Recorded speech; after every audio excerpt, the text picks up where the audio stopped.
Coming to you super late and super pumped to hang out with you guys. It's Wellness Nerd Out time! What's going on, guys? Happy Wellness Nerd Out time. I'm so pumped for today because it's my grandma's birthday! Happy birthday, Grandma. We're birthday buddies. I love you. Not that mine's today, just near this. And I love you so much. This one is for you. We'll talk about her more at the end. That is my great, fantastic grandmother, who is the absolute best grandmother in the world.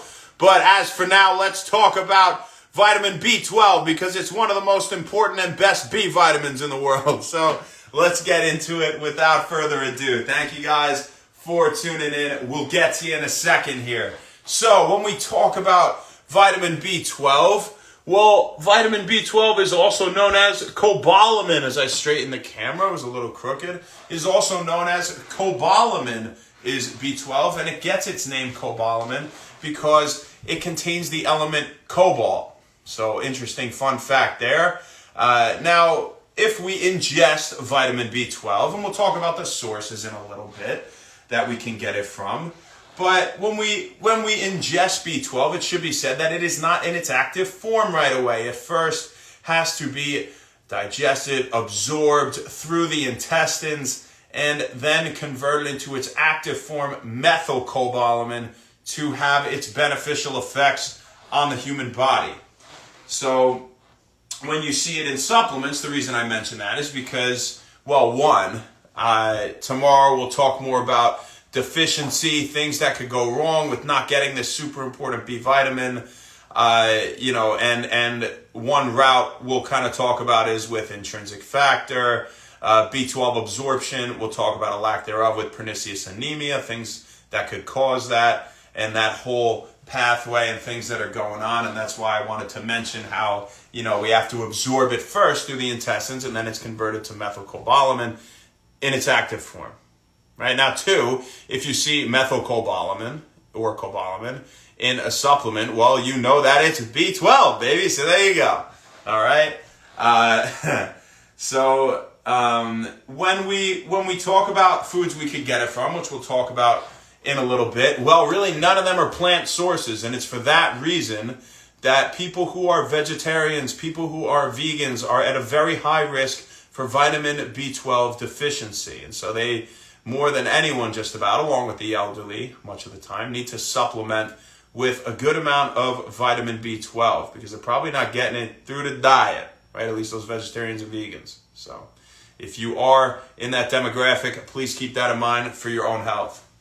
Now, when we talk about some of the functions, some of the benefits of vitamin B12, well, it's been shown to improve alertness, improve energy, to improve mood and overall cognition. On top of that, it's been shown to even improve vision, which is very interesting.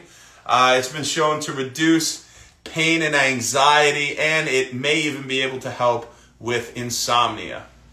Could be 12. So those are some pretty cool, wide-ranging benefits we have here of cobalamin. Now, when we talk about some of its general functions in the body and the types of things that it does, right? Well, it is essential for the production of DNA, of RNA, of neurotransmitters. We'll talk about a few here in a second. It's essential for red blood cell formation, as are some other B vitamins we've talked about, functioning as cofactors to enzymes and things like that, right? But it's essential for red blood cell formation, and B12 is even essential for the maintenance of your myelin sheaths. And we know that myelin is that encasing around our axons and even around our dendrites too, right? But around our nerve fibers, we could say, majorly known for its function in the axon of transmitting a faster, more efficient signal across that axon from neuron to neuron, improving the speed of neuronal transmission. So if we had something that were to, say, damage those myelin sheaths, then we could have all sorts of problems in the central nervous system, right? Peripheral as well. But when we talk about a disease like that, well, multiple sclerosis is an example where we get damage to those myelin sheaths, right? And so it's very important to maintain them, people. So get your B12, just another reason. When we talk about some of these neurotransmitters, how we just mentioned, it is essential for the formation of DNA, for the production of DNA, RNA, neurotransmitters. Well, some of these neurotransmitters are acetylcholine, are dopamine, norepinephrine, serotonin, and GABA. So it makes sense, kind of let's link some of the benefits of some of the neurotransmitters, right? Improved alertness, energy, cognition, acetylcholine, makes sense, right? And dopamine, norepinephrine too, things like that. But, you really think of the learning neurotransmitter acetylcholine, right? When we think of a lot cognitive benefits, like nootropic type things and improving that alertness and energy and just overall cognitive functioning, right? And we talk about reducing pain and anxiety. Well, no surprise that it promotes the production of GABA, the major inhibitory neurotransmitter.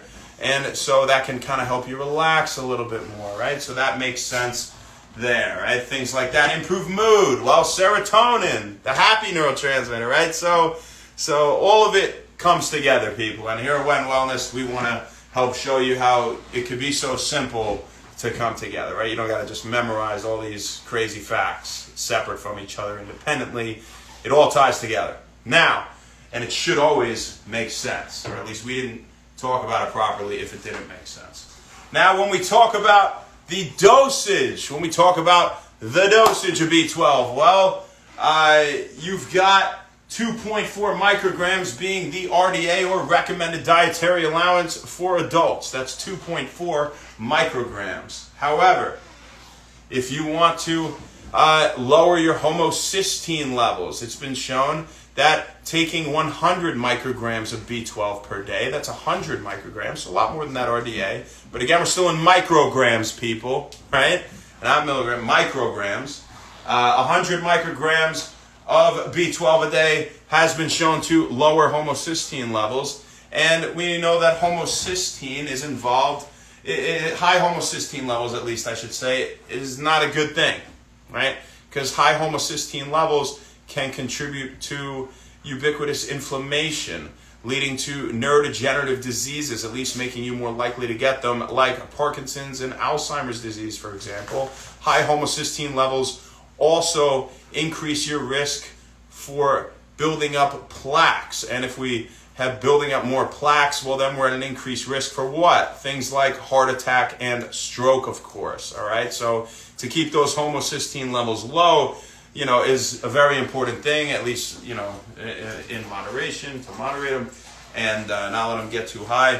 B12 is one of the things that can help you do that, people, and it's 100 micrograms a day if you are looking for that function. Now, the final demographic we'll talk about are the elderly, are vegans and vegetarians, and they could be upwards at that range around 1,000 micrograms or 1 milligram of vitamin B12 per day. But we shouldn't take too much. We'll talk about what happens when you take too much and too little, things like that tomorrow. But again, 1,000 micrograms a day for the elderly and people who are more prone to a deficiency like vegetarians and vegans.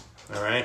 So when we talk about some of the food sources of vitamin B12, what do we got? Well, nearly, I should say, at the top of the table here, we've got clams and liver having the most B12 by far. Next up, we have other fish. We have other shellfish. You got meat, poultry, milk, and eggs being a few more. So we're really looking all at animal products here, right?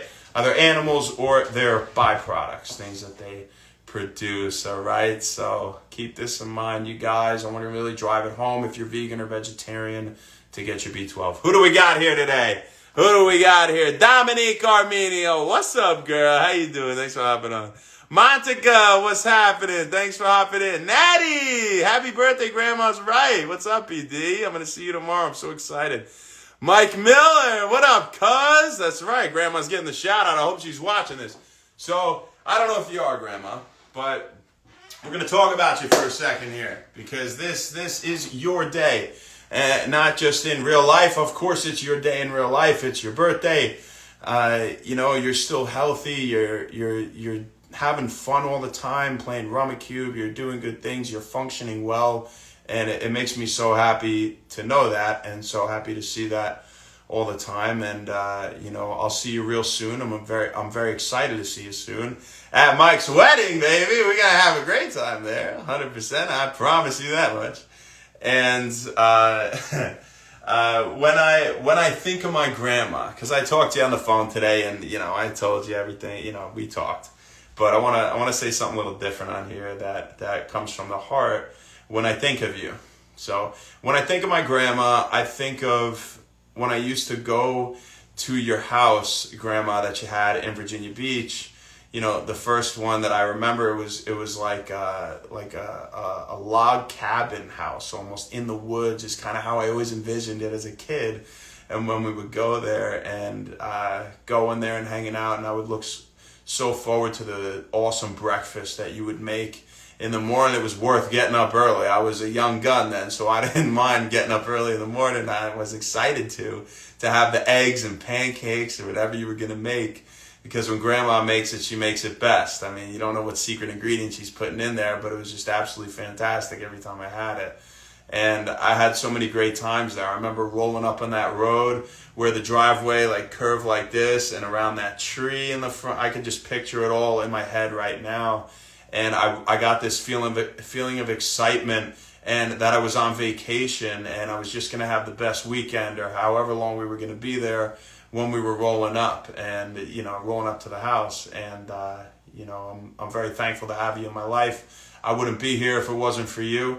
So 100 million, 1,000 billion %, you have to know that this one is absolutely for you. And it's just another way that today is your day, Grandma. So I really hope you enjoyed it, and I love you. I love you so much. All right. So happy birthday. Thank you guys very much. Have a fantastic rest of your night. Also, don't forget about all the great quilts and things like that my grandma would sew, because she's great grandma, and they were the comfiest blankets in the world. But on top of that, we'll see you tomorrow, guys. After getting the last 2 cents in, have a great rest of your night. We'll see you, people. Happy Wend Wellness.